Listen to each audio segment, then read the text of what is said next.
Mañanas en Libertad, con Carmen Carbonell. 8:03, 7:03 en las Islas Canarias. Sepan que este es el programa Mañanas en Libertad que dirige don Luis del Pino y que hoy presenta a la que suscribe, porque don Luis del Pino está un poco pachucho. Si es que ayer nos tuvo que dejar a mitad del programa y lleva arrastrando un catarro bastantes días. Así que, bueno, le deseamos una pronta recuperación por la cuenta que nos trae a todo el equipo, sobre todo. En fin, don Luis, póngase bueno pronto, que necesitamos su análisis, que es el más certero, el que usted realiza cada mañana aquí en Radio Libertad. Y mientras tanto, pues nosotros actualizamos la información y lo hacemos con la ayuda de don Eric Gutiérrez. Tras reunirse con las familias de los rehenes liberados por Hamás, el presidente de Estados Unidos, Donald Trump, se dirigió ayer a la Knesset, el parlamento israelí, para presentar el acuerdo de paz que ha puesto fin a la guerra en Gaza. Recibido con una larga ovación, Trump habló ante un auditorio repleto con el primer ministro Benjamín Netanyahu y miembros del gobierno israelí en primera fila. La delegación estadounidense incluía al secretario de Guerra Pete Hegseth, al secretario de Estado Marco Rubio y a Ivanka Trump y su marido Jared Kushner, uno de los principales artífices del acuerdo. En su discurso, Trump celebró el regreso de los rehenes tras 2 años de cautiverio y proclamó: después de tantos años de guerra y peligro, hoy los cielos están en calma, las armas en silencio y el sol se alza sobre una tierra santa que finalmente conoce la paz. El mandatario calificó el alto al fuego como un increíble triunfo para Israel y para el mundo y aseguró que este día marca el amanecer histórico de un nuevo Oriente Medio. Bueno, impactante la declaración de Donald Trump y sobre todo esos 2 minutos de ovación cerrada en la Knesset, en el Parlamento israelí. Un recibimiento pues casi de héroe, porque ha conseguido una paz después de 2 años en guerra y sobre todo esa declaración, ¿no?, de que la Tierra Santa está en paz y ojalá sea así por mucho tiempo. Acudió el presidente Donald Trump con 20 puntos, no 10 como las tablas de la ley, sino que fueron 20, que son los del acuerdo de paz entre Israel y Hamás. Y el acto, la verdad es que estuvo rodeado de mucha solemnidad, salvo en el caso de 2 diputados comunistas, que comunistas tenían que ser, que dieron la nota pues gritando y lanzando proclamas contra el presidente norteamericano. Pero ya ven que de momento se ha culminado la primera fase del acuerdo en Gaza, una fase muy importante porque suponía la liberación de los rehenes y la liberación de 1.900 presos terroristas palestinos, que a mí es algo que realmente me preocupa, porque tendremos que ver cuáles son los siguientes pasos, teniendo en cuenta que a las 72 horas de entrar en vigor el alto el fuego en Gaza, nos llegan informaciones de cómo en la ciudad de Gaza se están ajusticiando a personas acusadas de ser colaboracionistas con Israel por parte de Hamás, que ahora ha dicho que no va a deponer las armas y que va a retomar el control de las calles en Gaza tras el alto al fuego, y que se va a seguir enfrentando con todos estos clanes que, por desgracia, son la norma en territorio islamista radical. Que hay otros clanes terroristas, además de Hamás, que, como les digo, es el que detenta el poder. Acuérdense de que faltan muchos muertos todavía, de esos rehenes israelíes que todavía no han llegado, y que pueden estar en manos ya no solo de los terroristas de Hamás, sino de esos grupúsculos terroristas islamistas que están repartidos por todo el territorio. Y, por tanto, es normal que nos preocupe el excarcelamiento de los 1968 presos palestinos, porque pueden dar paso a una nueva inestabilidad y un nuevo enfrentamiento entre estas milicias, que podría desembocar de nuevo en una guerra, si no es una guerra internacional, pues una guerra civil. Y es algo que también preocupa a los residentes de esos territorios palestinos, a esa población que está exhausta después de 2 años de guerra, de esos continuos bombardeos, que también es una situación muy preocupante. Pero sobre todo lo preocupante es que cuando se habla de una ideología radical, se habla casi de una religión, y lo habrán visto ustedes con esas imágenes de esos autobuses entrando en territorio palestino y siendo recibidos como héroes. Una paz en la que ha dicho Donald Trump que ganan los dos, puesto que se liberan a los rehenes, que era algo importantísimo, muchos de ellos con vida. Y de hecho ayer vimos esas imágenes emocionantes, esos reencuentros bellísimos de esos rehenes con sus familiares.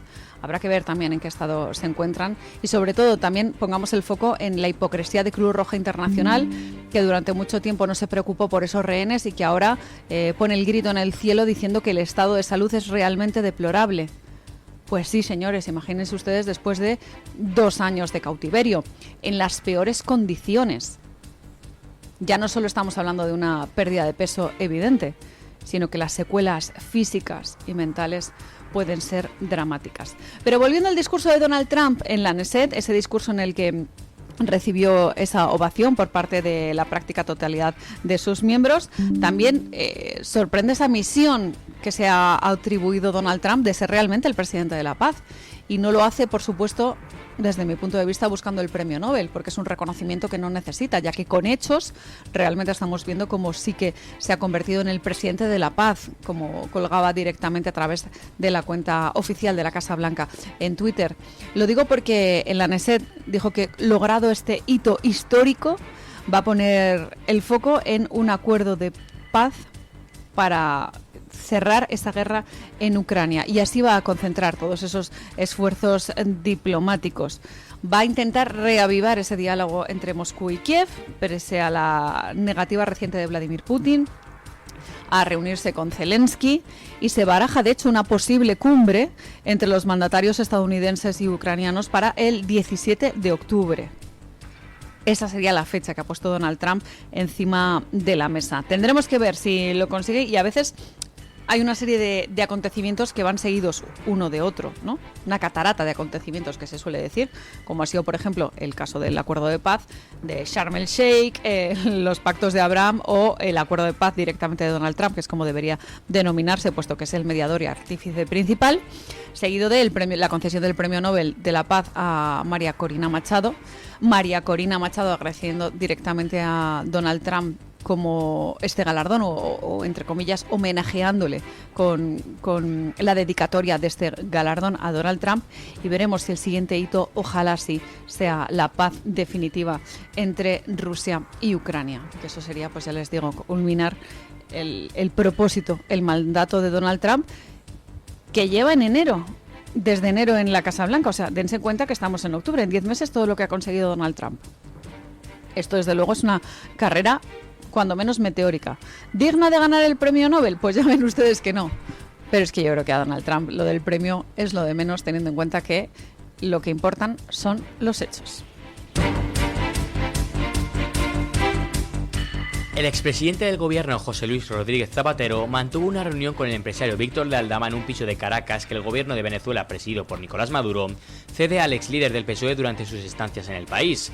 El inmueble, cuya existencia fue revelada por el debate hace varios meses, fue el escenario de un encuentro en el que también participó Francisco Flores, sobrino de Maduro, condenado en Estados Unidos por narcotráfico, tras utilizar un hangar presidencial para trasladar 800 kilos de cocaína entre distintos países. Según publica el debate, la reunión entre Zapatero y Aldama tuvo lugar hace varios años. El empresario fue convocado por el expresidente a un encuentro en el que participaron 3 personas más: un asesor de Zapatero, un acompañante de Aldama y el sobrino de Maduro. Este sería el segundo contacto conocido entre ambos después de un viaje previo en avión privado que compartieron meses antes. El propio Aldama relató en su momento en el programa Horizonte de 4 que trasladó a Zapatero en su aeronave desde Caracas hasta Santo Domingo en un viaje realizado de forma discreta por el exmandatario español. Bueno, pues esa conexión más que conocida por todos de Zapatero con Maduro, con la dictadura de Maduro, o en general con Venezuela. Sepan ustedes, y de hecho lo publican diferentes medios de comunicación, que José Luis Rodríguez Zapatero ha multiplicado por 90 su patrimonio inmobiliario desde que intermedia con Maduro. Si no viene de Venezuela, ya me dirán ustedes de dónde vienen estas riquezas de José Luis Rodríguez Zapatero.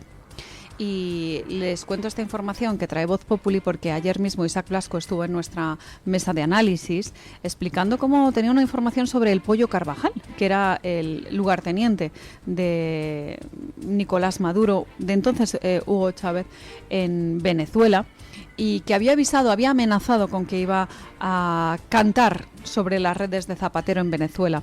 Él está detenido en Estados Unidos desde el año 2023 y esto es una información que lógicamente preocupa a José Luis Rodríguez Zapatero porque puede que se desvelen los lazos del expresidente con Maduro antes de conocer su sentencia y, por tanto, evitar la cadena perpetua en Estados Unidos, que es lo que se le pide directamente al Pollo Carvajal.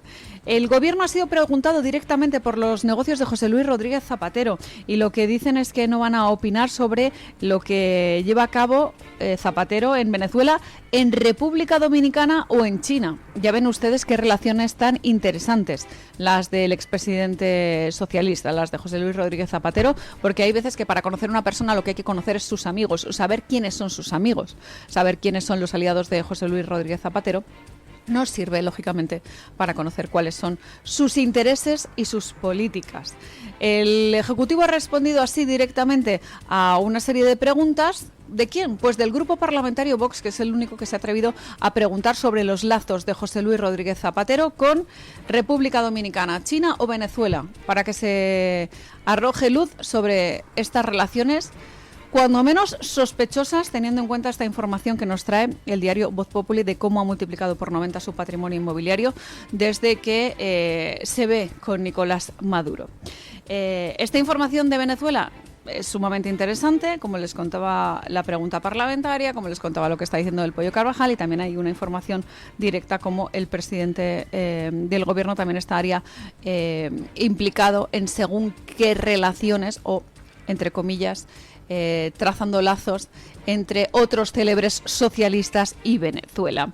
Hoy publica, si no me equivoco, El Debate, que el empresario Víctor de Aldama, implicado en la trama Koldo Ábalos Cerdán, el llamado conseguidor de la trama, tiene documentos relacionados con los negocios de Zapatero en Venezuela, República Dominicana y China, que reconocerían o incluirían esas operaciones en el sector de los hidrocarburos, que era uno de los puntos clave de esta trama de corrupción, y también la financiación directamente de la Internacional Socialista. Estamos hablando del PSOE, el PSOE máximo, no, en este caso no el PSOE, porque el PSOE es de España, sino el Partido Socialista máximo, ¿no?, por así decirlo, la matriz, el germen de ese Partido Socialista a nivel global, que es sumamente, pues ya ven ustedes, preocupante, ¿no? ¿Cómo es posible que José Luis Rodríguez Zapatero, cómo es posible que se llevara dinero para el partido, para sí mismo y para otros?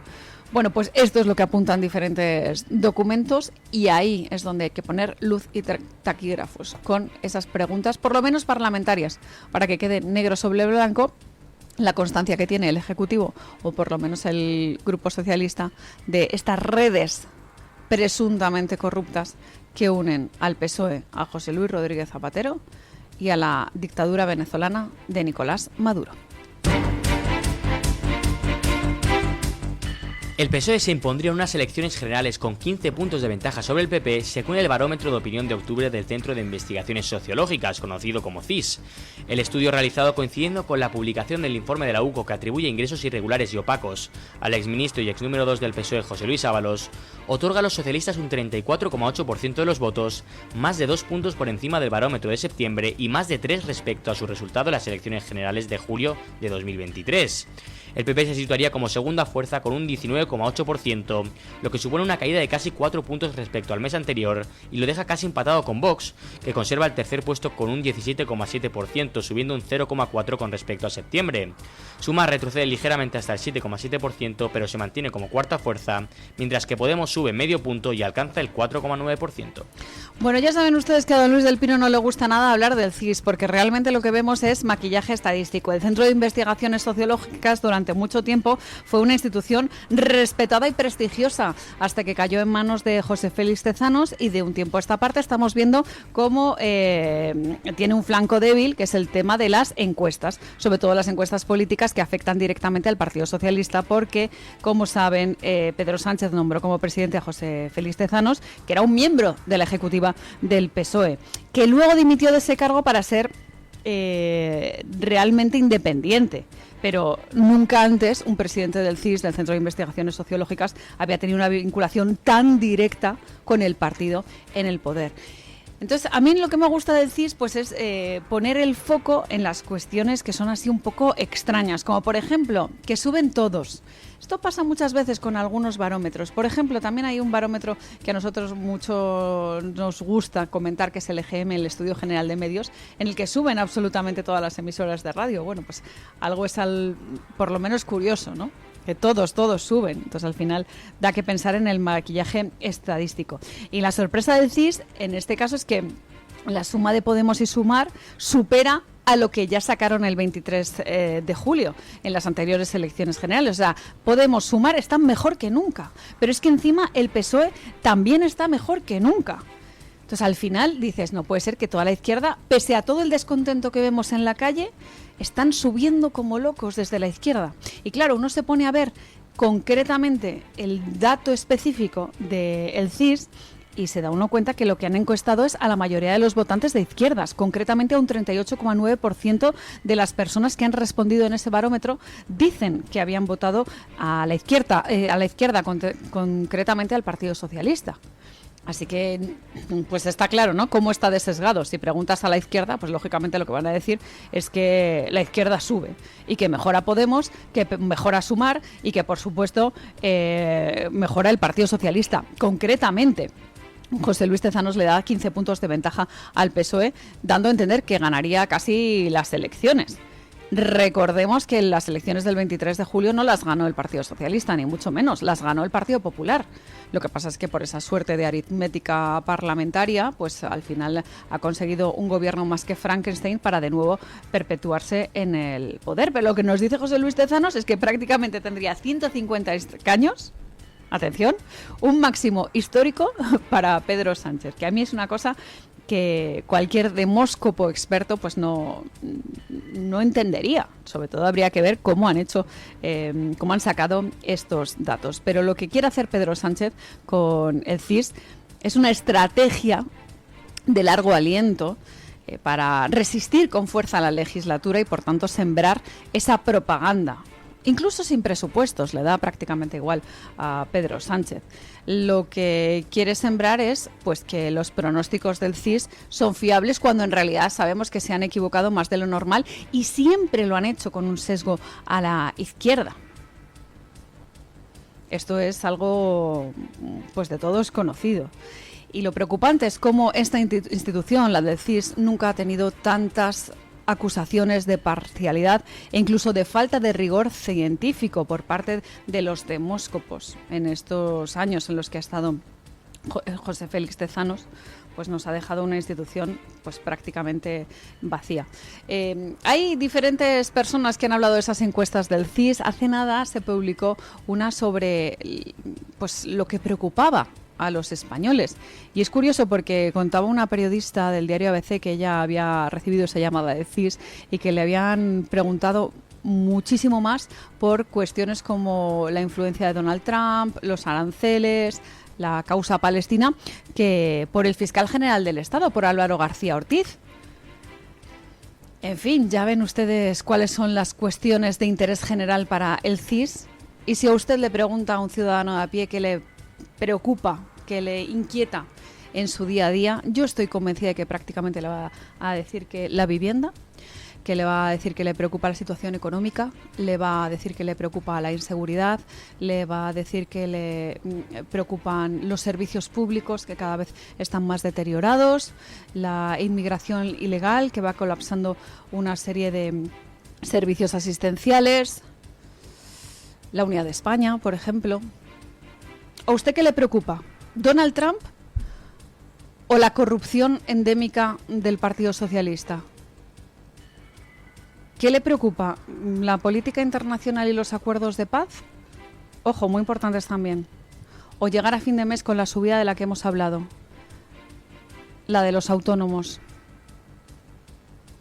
O la subida de la que les hablamos la semana pasada, que hasta 96 euros más van a tener que pagar cada año por esa subida impositiva que llega directamente pues para supuestamente engrosar la falacia de la hucha de las pensiones.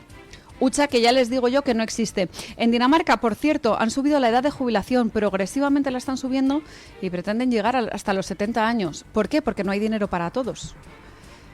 ¿Vamos a tener que nosotros llevar esa vía? Pues lo veremos próximamente. En fin, tenemos que poner el foco también en el temporal Alice, que está dejando estragos en el Mediterráneo y poniendo en alerta roja a muchos municipios. Hoy ya saben, todavía continúa lloviendo en el Levante español. La Dana Alice ha golpeado con fuerza al este peninsular y Baleares durante el fin de semana, dejando inundaciones, apagones y cancelaciones de vuelos. La EMET activó la alerta roja en el litoral sur de Tarragona ante la previsión de lluvias torrenciales. Tras un sábado de caos en Ibiza y la Comunidad Valenciana, el temporal se ha desplazado hacia el norte, donde ha provocado graves incidencias en la comarca del Montsià, que ha sido la más afectada.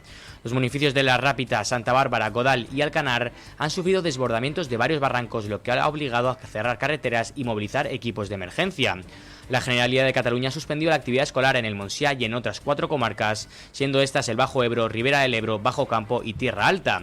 En la Comunidad Valenciana, los ayuntamientos de Alfafar, Massanassa y Albal también han decidido cancelar las clases por motivos de seguridad.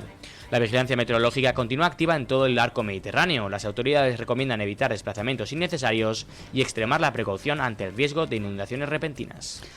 Pues lo habrán visto en diferentes imágenes en redes sociales, tremenda tromba de agua, la de Levante en diferentes puntos. Ya les decimos desde aquí que esperamos que por favor extremen las precauciones y sobre todo que son unas fechas y unas imágenes que nos hacen recordar la terrible tragedia de la Dana que sufríamos el año pasado dejando más de 200 muertos. Tragedia sobre la que todavía hay mucha luz que arrojar y una reconstrucción que está pendiente, la de todas esas zonas, la llamada zona cero de la Dana. En fin, esto en cuanto al temporal Alice, pero llega el momento de poner de nuevo la vista en Estados Unidos y lo hacemos a través de la crónica que nos mandan nuestros queridos amigos y compañeros de Voz Media. Es el caso de Diane Hernández. Diane, buenos días. ¿Qué tal amigos de Mañanas en Libertad? Desde Voz.us le traemos algunas de las noticias destacadas de Estados Unidos que puede ampliar en nuestra página web. Le contamos que el estadounidense israelí Joel Moekier junto con un francés y un canadiense fueron galardonados con el Nobel de Economía por su trabajo sobre el impacto de la tecnología en el crecimiento. El Departamento de Guerra recibió órdenes presidenciales de utilizar todos los fondos disponibles para asegurar que las tropas estadounidenses reciban sus salarios el 15 de octubre, a pesar del cierre del gobierno federal que ya lleva más de 12 días. En un esfuerzo coordinado en San Antonio, Texas, autoridades federales y locales rescataron a más de 30 menores desaparecidos y desarticularon redes de tráfico de personas que explotaban a jóvenes vulnerables. La misión, conocida como Operación Luciérnaga, dio como resultado que más de 120 menores regresaran voluntariamente a sus hogares, permitiendo que sus nombres fueran retirados de las bases de datos de personas desaparecidas. Y también le ponemos al tanto de que este 14 de octubre ya no es solo un día más en el calendario. Desde 2025 la fecha ha sido reconocida oficialmente por el Senado como el Día Nacional de Remembranza para Charlie Kirk, en honor al joven activista conservador cuya vida fue truncada trágicamente, pero que su legado continúa inspirando a millones de personas. Todos los detalles de la fecha y cómo recordar a Charlie Kirk este martes, le invitamos a ampliarlo en nuestra aplicación Voz.us, en nuestra web y por supuesto las redes sociales. Gracias, Diane. Pues efectivamente este 14 de octubre vaya a estar marcado en el calendario como pues esta jornada de homenaje, de honra para Charlie Kirk. 8:25, 7:25 en las Islas Canarias, momento del pronóstico meteorológico que nos trae Guillermo Díaz y a la vuelta vamos a la tertulia, que hoy viene María Jamardo. Vamos a hablar lógicamente de tribunales, pero también nos acompaña Aquilino Cayuela, que se incorpora a esta mesa de análisis. Él es catedrático de filosofía y en particular un grandísimo analista de asuntos geopolíticos. Y luego a partir de las 9, Isabel Pérez Moñino en este programa para hablar de inmigración, inseguridad y muchas otras cosas.